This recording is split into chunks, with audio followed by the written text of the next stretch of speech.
Okay, let's take a look at our last case. This is the week 4 case. I'll read the background. It says, the main problem with data analytics learning is that the material begins from the bottom, reaching the top by the end of the course. Students are taught to use tools to analyze huge data sets without seeing why. The case studies in this course travel in reverse order, first focusing on the result and then working toward how to achieve it. The sequence helps students develop the skills necessary to communicate the results of their data analysis to their superiors and upper management. Okay, so let's cover the instructions. In this case study, you're given a list of motor vehicle fuel taxes collected per U.S. state.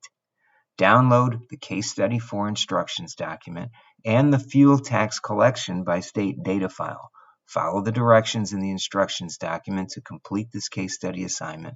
Format your submission and then submit the required files. Okay, great. The assignment is worth 40 points. It's due on Saturday, 11:59 p.m. Pacific time. Refer to the rubric for more specifics on how this will be graded.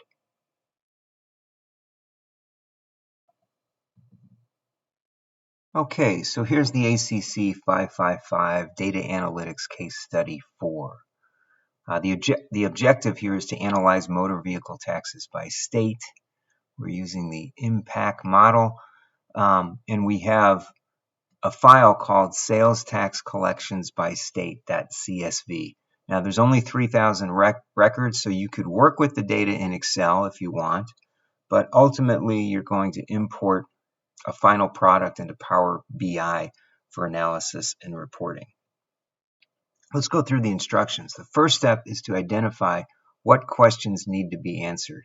Position yourself as a consultant meeting with a large corporation like Shell or an EV, that's a battery manufacturing company, electric vehicle manufacturing company like Tesla. Okay, so what you want to do is itemize the objective of your analysis. You might report the amount collected for the top 10 sales, but that's kind of boring at this point. Tesla might be interested in marketing their cars to states with high fuel taxes. Another possibility might be to calculate the average taxes paid by each resident of those states. So you want to think through the analysis of what you would be interested in pointing out to the company that you're doing the consulting work for. You can be as creative as you want, and you want to document what you came up with. Okay, you're going to document and include that with your submission. So with that so far, let's just take a look at the data, and let's take a look at it in Excel first. Okay, so here's Excel. I'm just going to go to File, Open, and I'm going to browse. And you probably will have it in your Downloads folder. I have mine in the National University folder, in the ACC555 Cases folder, Week 4. Oh, where is it? It's not there. Oh, probably because it thinks it's looking for an Excel file. And we're actually looking for, you see what I did there? It defaults to looking for an Excel file, something that ends in .xls or .xlsx or .xlx maybe. But because I turned it into star.star, I said, give me everything. So now I'll grab the CSV and I'll say open, and I think Excel is smart enough to know, oh yeah, I'll just read in a CSV file. Okay, so here's our CSV file. Fuel tax collection by state. If I hit the end and go down, we see there's only about 3,112 rows. Okay, and we only have a certain number of fields. Let's take a look at those fields. All right, we've got state, month, year, tax type, and I think the tax type is the same for all of these. In fact, why don't we do this? This is the same procedure that you can do in Power BI, but I'm going to illustrate in Excel. Let's go over to sort and filtering and just hit filter. Okay, now it defaulted to everything. It saw essentially I was in a matrix where there was data in rows and columns, so it figures, oh, the first row is the field names. All right, so now you can see you probably have 50 states, and we can see if there's any oddballs or anything missing. There isn't, so this data, at least the state data, looks clean. Do we have a bunch of months? We do, and you could count them. Now they're in alphabetical order, but there's probably, I think there's a month. Here, let me do this. Let me highlight all of this, hit double click on any of them, so now we can see. All right, so we've got year data, looks like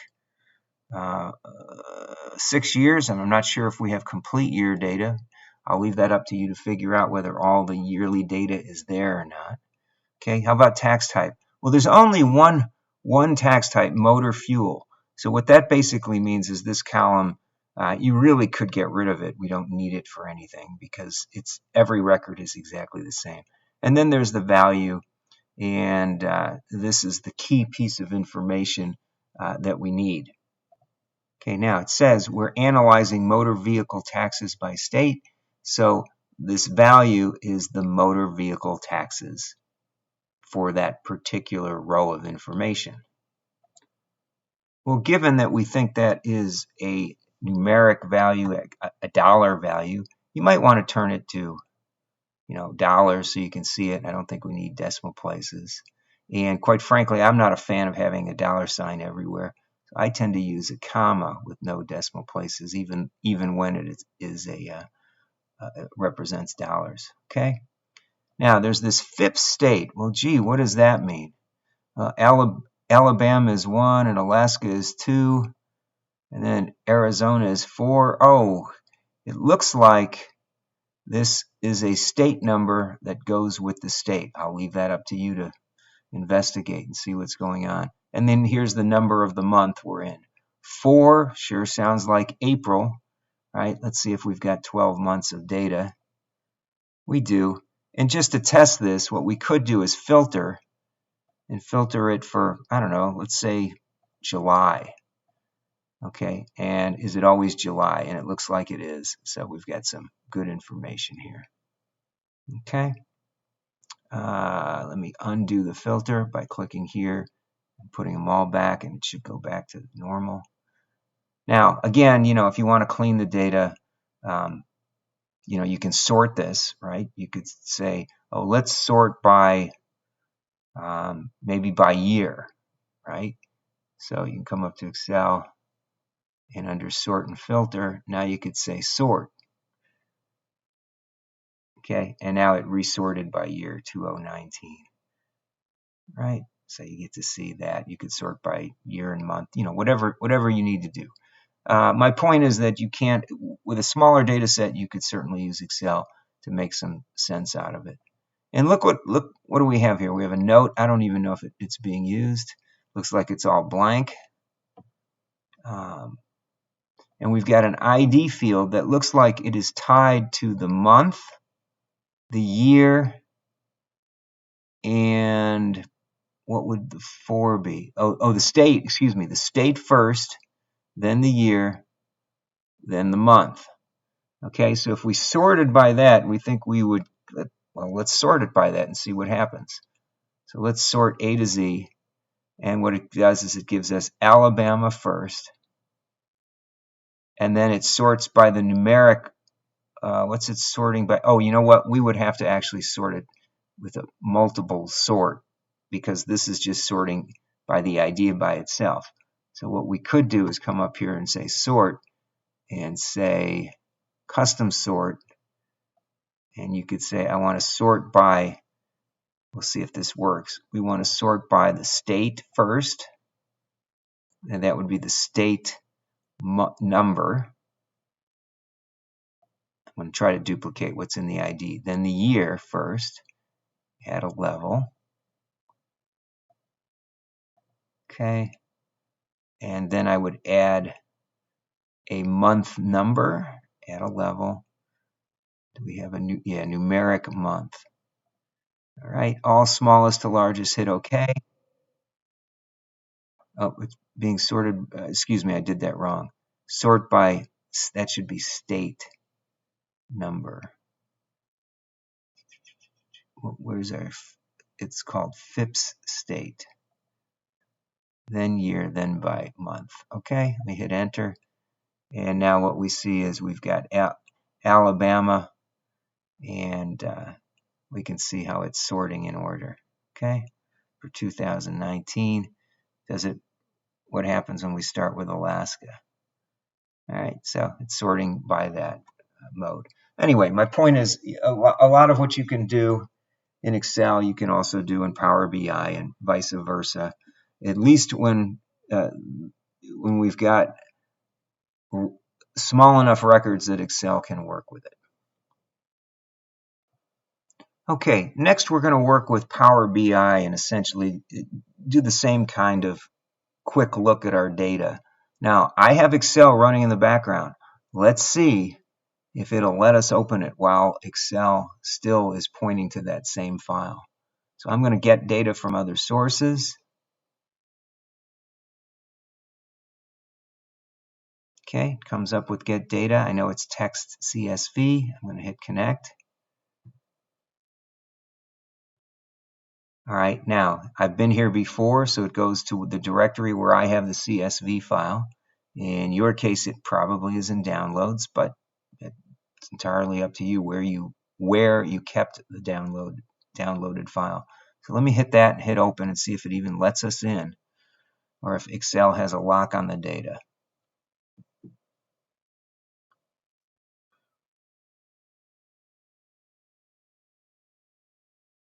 Okay, so it let us in, and now we see the same data again. I'm going to hit load.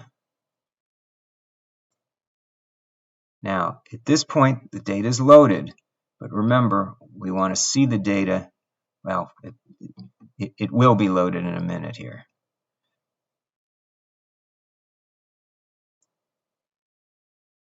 This shouldn't take too long.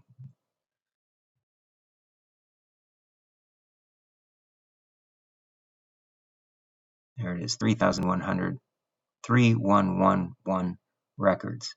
All right, so if I click on table view, we get the structure, and then in a second or two, we should see the rows.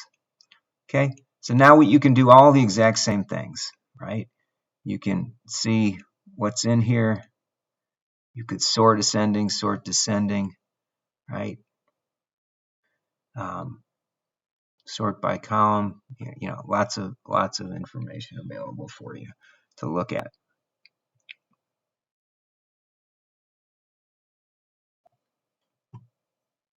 Okay, so back to the instructions now. It's up to you as to how you want to present this information to your client, which is a company like Shell Oil or Tesla. Okay, the next thing you want to do is follow the guidelines that say to master the data. Okay, so what do they point out? Some states have no tax collections reported. Is that a reporting problem, or perhaps they don't have fuel taxes? It's up to you to investigate and interpret. Okay, if you make assumptions about the data that you can't uncover, I would document the assumptions you're making in the work you submit. So if you're going to assume that those states didn't have fuel taxes and you weren't able to find anything on the internet to lead you to a different conclusion, long as it's documented, then I can follow your logic. All right, and then it's up based on what you found. It's entirely up to you the best way to handle missing data if there's missing data that you think is pertinent to your analysis. Okay, there's a little hint. Decide what to do with the incomplete 2024 data. It's up to you what you want, how you want to do that. So clean up the data using the techniques listed in the text. Entirely up to you how you do that. And then you're going to perform the test plan. Import the clean spreadsheet into Power BI and proceed to analyze the data that answers the questions you came up with. All right, so this is the phase that will produce potential charts that can be used to communicate the results to your audience. That's telling you that on your work, it's expected that you're going to present some kind of chart. Maybe it's table data, maybe it's a graph, maybe it's both. Okay? And you will probably need to address and refine your results and maybe even modify your initial objectives based on what you find. This is an open-ended project.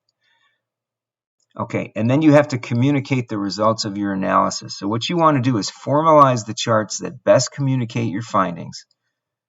Charts or tables, if you think tables is helpful as well, much like you did in our second case. And then add text boxes to include additional commentary or explanations. Okay, you certainly can turn in more than one chart. If you can't get enough on one page, turn in, 2 or 3 separate pages, or however many you need to make your point. Add text boxes to include additional commentary or explanation, and add a text box if there's assumptions you made that you want to share. All right, and then you save the result as a PDF using ACC55 case 4, then yourname.pdf, and you upload it to the designated assignment folder in Brightspace. Okay, hope you found this helpful.